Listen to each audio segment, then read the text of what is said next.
Today, beyond 730's negative equity report.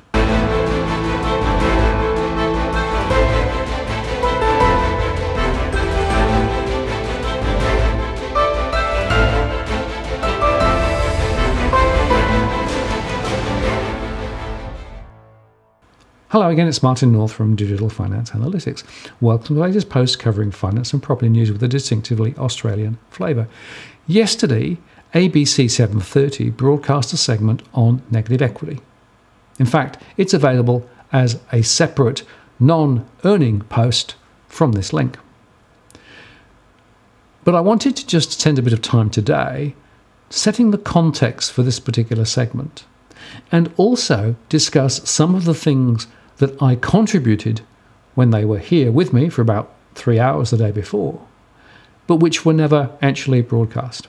Because I think it's really important to understand the context for negative equity and why it is that it's such a big deal.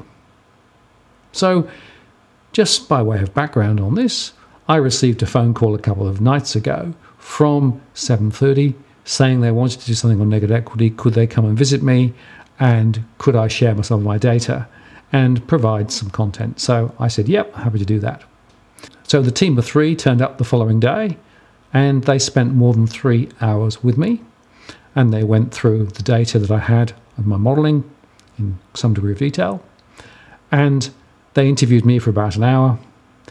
And then we also filmed some segments down at the local beach. You saw just a small amount of the local beach in the final production. But there were 6 points that I made in the session during the hour-long interview. The first was, and most importantly, it's all about the credit impulse.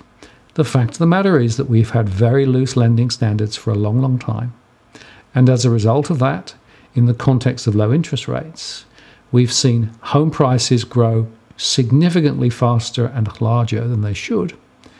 Bigger mortgages, bigger bank balance sheets, and of course banks have the ability to create loans out of thin air simply because if there's demand, they can write those loans. So the concept of credit creation and the concept of loose credit was the first important point that I wanted to get across. The second was that as a result of that free lending, and as demonstrated in the Royal Commission, we had lenders breaking the responsible lending laws. We had lenders effectively going round some of the processes inside their organisations, as well as the fraud. As a result of that, many households ended up with a mortgage way bigger than they should have. And I think there's an open question whether there will be more class actions later. But now, lending standards are much tighter. And whilst there's been a little bit of a reversal recently, and a little bit more sense that some lenders are prepared to lend a little more, for example, ANZ, nevertheless, the hurdles you have to jump if you actually want a loan are much higher, both on the income side and on the expenditure side. And frankly, I don't think that's going to change. And indeed, Stephen Koukoulas, on the ABC 730 segment, made the same point. You've got to clear more hurdles in terms of proof of income and, importantly, proof of expenditure to confirm that you're going to be a viable customer. The third point to make is that people who bought in the last couple of years, particularly around Sydney and Melbourne, bought in at the peak. And whilst there was a significant run-up in home prices in the previous decade, many of these people bought at the top of the market with high loan-to-value ratios and now have seen prices start to fall. Now, prices have not fallen uniformly, but here are just a couple of examples to demonstrate that prices are on the slide. And in fact, we know, for example, over in Western Sydney, some postcodes over there, prices are already down between 23 and 25%. Now, this puts significant pressure on households insofar that if you've bought in and you've contributed, let's say, a 20% deposit, and now prices are 25% down, you've completely lost all of your equity. And if prices go down further, then the negative equity problem simply becomes worse because you owe more to the bank than the value of the property.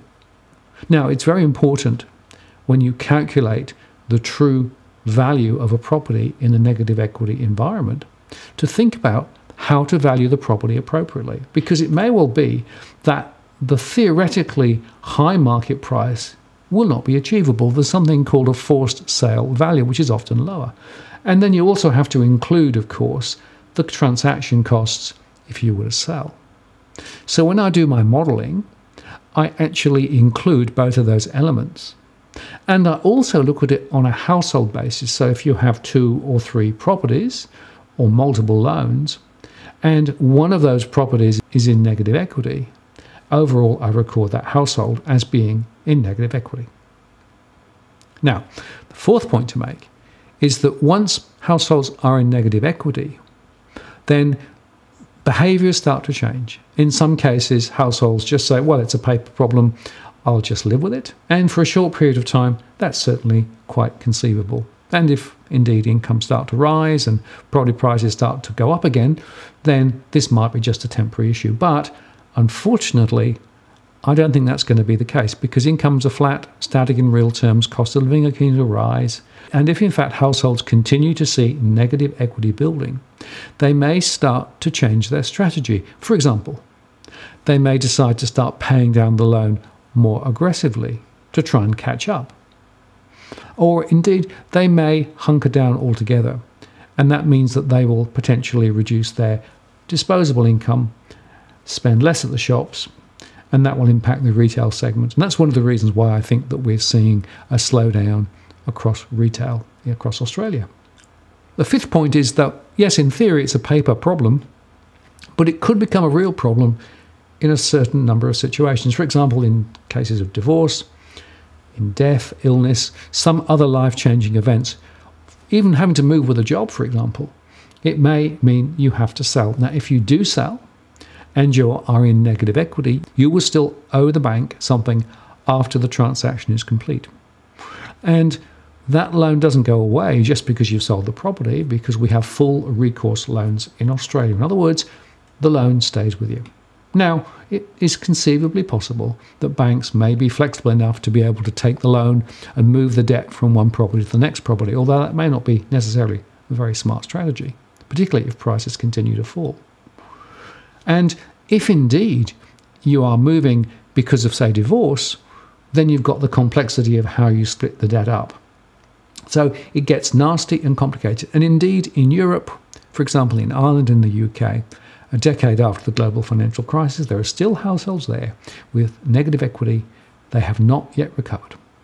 And the final point to make is that banks need to consider the consequences of the value of the security that they hold dropping. Now, banks don't currently mark to market on a regular basis. Mark to market means using the current price of the particular property rather than the original price that may be a lot higher, which was actually done as part of the valuation when the loan was set up. Almost without exception, lenders in Australia continue to use that original asset price. But the truth is, of course, if the value of the asset has dropped, then the risks in that mortgage has actually gone up. And so there is a point at which lenders need to start considering the higher levels of risk and putting more capital aside against those higher risks. Now, capital costs, so that means there is effectively an extra charge for the banks to swallow if they do that. And APRA is not really that pushy with regard to this repricing. It comes down to the auditors and how the auditors regard the portfolios and to what extent they actually get into the detail of asset pricing. At the moment, my belief is that a number of the banks in Australia are sitting on at least paper repricing that needs to be done, but that could be converted into a considerable drain on capital as a result. So, those were the issues we discussed. We also touched on the question of, is this a local problem or an international problem? And as you heard in the show, we said, well, there's enough of an issue. Prices will drop 20 to 30% in Australia just because of what's happening here. But if there's an international crisis over the top, it could be Brexit, it could be China, it could be the US, then prices could drop even more. And 40% is not completely off the wall. And in that scenario, more households could end up in negative equity. And there was one question which I was asked, but which they didn't use, and that was how many households in Australia are in negative equity now? It's a very important question. And my answer is, based on the analysis that I've done, around 400,000 households across Australia are in negative equity. Now, the Reserve Bank, in their financial stability report, and I posted on this last week, made the point that they think around 3% of households are in negative equity. And that would mean somewhere about 150,000, give or take, of households across the country. Still quite a number, but not as many as mine. But as I discussed the other day, you have to remember that the Reserve Bank is, one, using data 2 years old from HILDA, which is the household survey that actually provides quite a lot of information to the bank, but it is out of date. And secondly, they're using data from their mortgage-backed security pools. But remember that often mortgage-backed securities use the pick of the crop in terms of mortgages to keep the quality of the assets up. And so it doesn't necessarily reflect the complete situation. And the final point to make is that the Reserve Bank said, well, there are people saying there is a 10% problem in terms of negative equity, but they believe that was overstated because many people were ignoring offset accounts. In other words, you have a mortgage, but over here you have savings sitting somewhere else, and you can set one off against the other. Now, just to be clear, the DFA methodology uses a net loan situation. In other words, it's the loan less any offset. So far as DFA is concerned, we don't believe that we're overstating the negative equity problem because of the offset account issue. So that gives you a little bit of context to what 730 did. So I'm not unhappy with the 730 show.